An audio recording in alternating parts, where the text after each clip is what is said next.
MBG kami jadi tukang masak. Apa salahnya MBG? Saya selaku juru bicara perwakilan dari BEM Fakultas Bersatu. 3 menteri coba diturunkan ke UGM dan hasilnya diusir, dibunuh, dikejar gitu.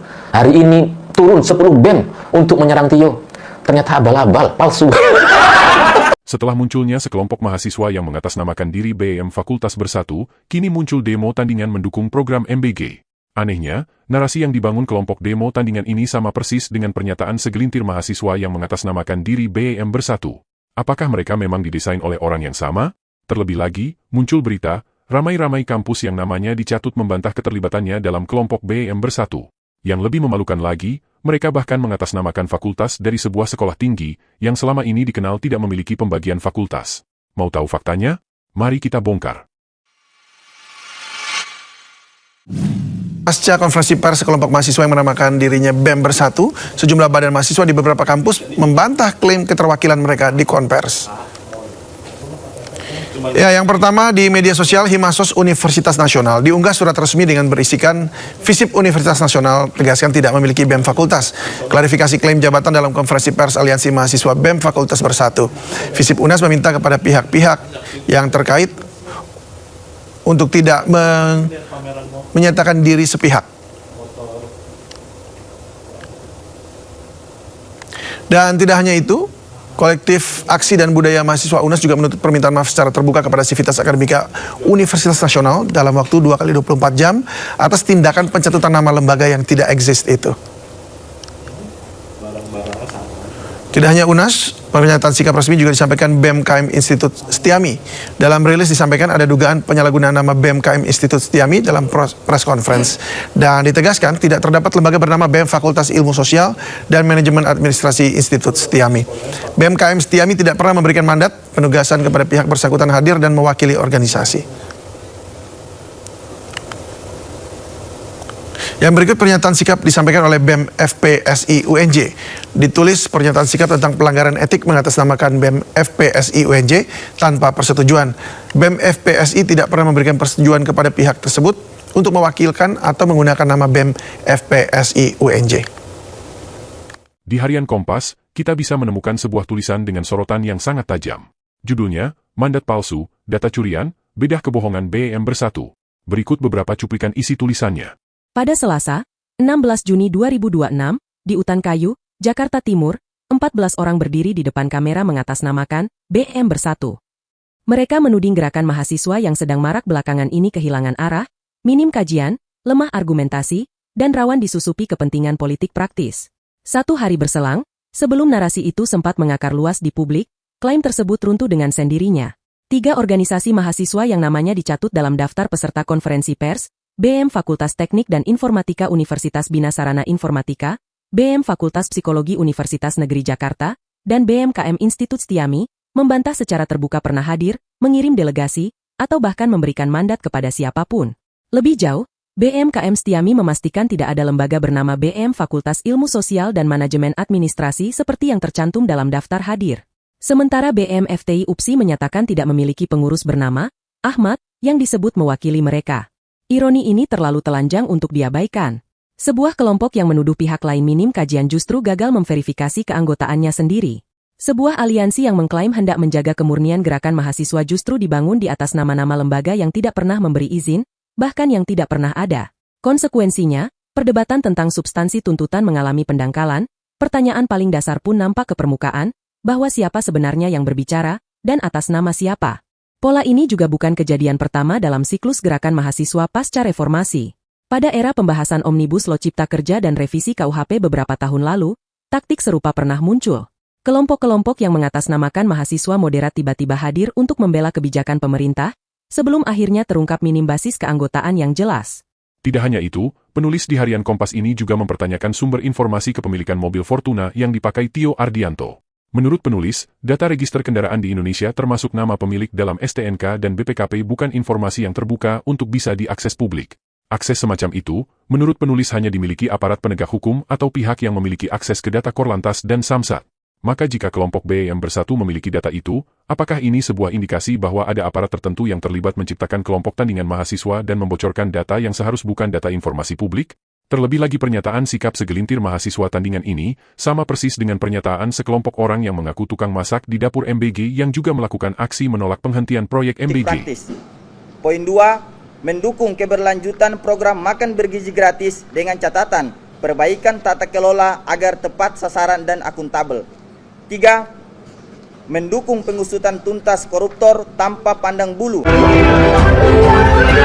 Dari aliansi masyarakat Timur. Betul.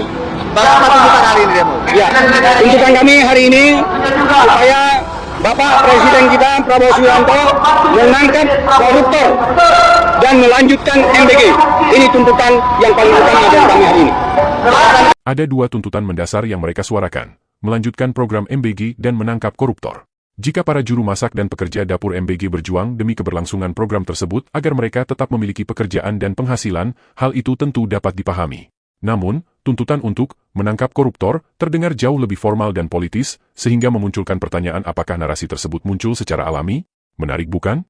2 kelompok massa yang memiliki latar belakang sangat berbeda, mahasiswa dan para pekerja dapur MBG mengusung konsep serta tuntutan yang sama. Terlalu naif untuk mengatakan bahwa ini kebetulan. Di restoran apalagi, dengan datangnya MBG kami jadi tukang masak. Apa salahnya MBG? Kami yang putus sekolah 3 tahun yang lalu tidak mampu untuk melanjutkan sekolah. Kami melamar di MBG, diterima sebagai guru untuk cuti. Kami mendapat gaji. MBG luar biasa menurut kami. Biasa. Tiap dapur menimbulkan pemasok bisa sampai 10, bisa sampai 20 orang. Itu nanti di ujungnya kalau kita sampai 82 juta, kita akan menciptakan 3 sampai 5 juta lapangan kerja. Saudara-saudara. Kita semua paham, rakyat kita butuh pekerjaan. Tapi kalau kita teriak, kita mencela, menghardik, ya, nggak akan tercipta. Saya buktikan kepada saudara, Prabowo Subianto sebagai Presiden Republik Indonesia, saya telah menghasilkan sekarang 1 juta lapangan kerja. Hanya dari MBG. Tetapi apakah benar konsep pengelolaan dapur MBG saat ini sesuai janji pasangan Prabowo Gibran saat kampanye? Apakah dari awal mereka terbuka bahwa program ini akan diproyekkan dan memberi keuntungan maksimal kepada para pengusaha, politisi, polisi, TNI dan anggota DPR serta DPRD yang menjadi pengelola dapur? Lagi, kita punya program makan siang gratis. Banyak yang nyinyir, tapi sekali lagi Pak, program makan siang gratis ini adalah investasi menuju Indonesia emas.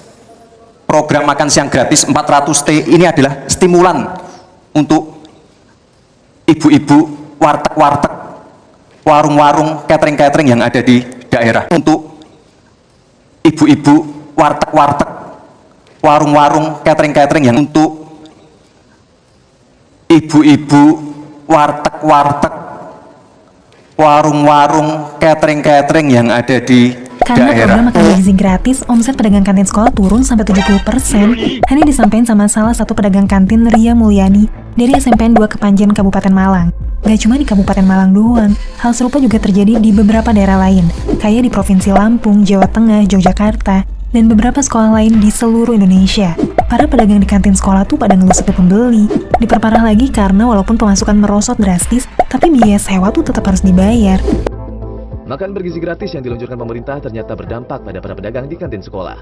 Di hari kedua pelaksanaan program makan bergizi gratis, sejumlah pedagang di kantin SMP Negeri 1 Ternate, Maluku Utara memilih tak berjualan. Pedagang yang masih berjualan mengaku di hari sebelumnya, dagangan mereka tersisa banyak dan harus dibawa pulang. Kemarin memang turun drastis sekali, sisa banyak. Kalau misal beli mie 10 kilo cuma tidak ada separuhnya. Pemerintah berdalih menciptakan lapangan pekerjaan dengan membangun dapur MBG. Tapi mereka lupa mereka sedang menggali lubang pengangguran bagi jutaan emak-emak pengelola kantin di sekolah. Pemerintah berdalih menciptakan rantai makanan termasuk pemasok untuk dapur MBG. Pertanyaannya, apakah kantin sekolah selama ini punya pabrik dan kebun sayur sendiri? Bukankah pemilik kantin juga membeli sayur dari petani, ikan dari pasar, telur dan kebutuhan lain di kios atau pasar di sekitar mereka? Pekerja dapur MBG mungkin bisa demo karena di belakang mereka ada pemilik modal besar yang menjadi pengelola dapur yang mendanai aksi mereka. Sedang emak-emak pemilik kantin hanya bersuara ketika ada yang bertanya. Mereka tidak punya organisasi dan tidak ada yang memobilisasi.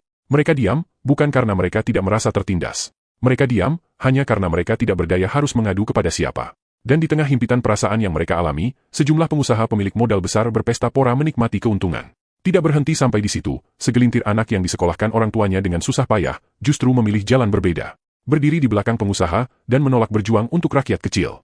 Mirisnya, untuk memuluskan jalannya, badan eksekutif palsu ini bahkan tidak segan-segan memalsukan data dan identitas mereka.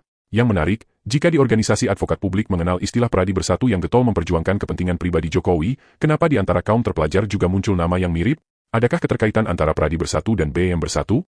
Wallahu alam bisyawab. Waktu akan menjawab, siapa yang berjuang untuk rakyat dan siapa yang berjuang untuk kelompok tertentu, perut dan kantong pribadi mereka sendiri. Setelah 3 orang menteri harus datang ke UGM untuk menjelek-jelekkan Tio, hari ini giliran 10 BEM dari kampus yang berbeda, itu semua kompak untuk menyerang Tio. Ini luar biasa gitu ya. Cuma kan agak turun derajat gitu ya. Kalau 3 menteri saja tidak bisa atau gagal menjelek-jelekkan Tio di UGM, apalagi cuma 10 BEM yang dari kampus-kampus yang nggak terlalu terkenal gitu. Karena mereka kemudian mengungkit bahwa mobil Fortuner yang digunakan oleh Tio itu katanya terdaftar atas nama Siti Nuraini. Dan Siti Nuraini ini adalah adik dari Letjen Punawirawan Setio Sularso yang merupakan besan dari Jenderal Andika Perkasa yang merupakan bagian dari kader PDI Perjuangan dan pernah maju sebagai calon gubernur Jawa Tengah di pilkada yang lalu. Jadi ini dikaitkan. Ini Tio ini gerakannya sudah tidak murni lagi demi kepentingan rakyat katanya ini, tapi sudah menyangkut soal jaringan-jaringan politik terafiliasi. Ya memang Pak Andika itu kader PDI Perjuangan, calon gubernur Jawa Tengah di pilkada yang lalu, benar. Sampai di sini benar. Dan kemudian besanan dengan Pak Letjen Setio Sularso itu juga benar. Adiknya bernama Siti Nuraini itu juga benar gitu. Tapi kalau mau menyerang PDI Perjuangan hanya gara-gara tuduhan yang sangat-sangat lemah seperti ini, itu kan menurut saya kejauhan gitu. Ini kan ada beberapa nama, ya, Siti Nuraini, terus kemudian Letjen Setio Sularso, baru Pak Andika. Ini ada 3 nama nih.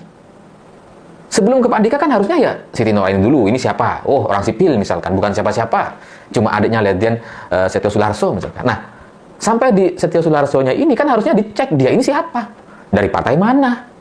Ya dia dulu dong sebelum ke Andika. Andika kan besan jauh.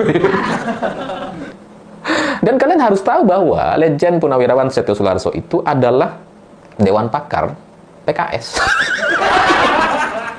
Dewan Pakar gitu. PKS, bukan PDI Perjuangan, PKS gitu. 3 menteri gagal, 10 BEM juga terbukti abal-abal. Setelah ini siapa lagi yang mau diturunkan? Saya pikir itu. Terima kasih sudah menonton.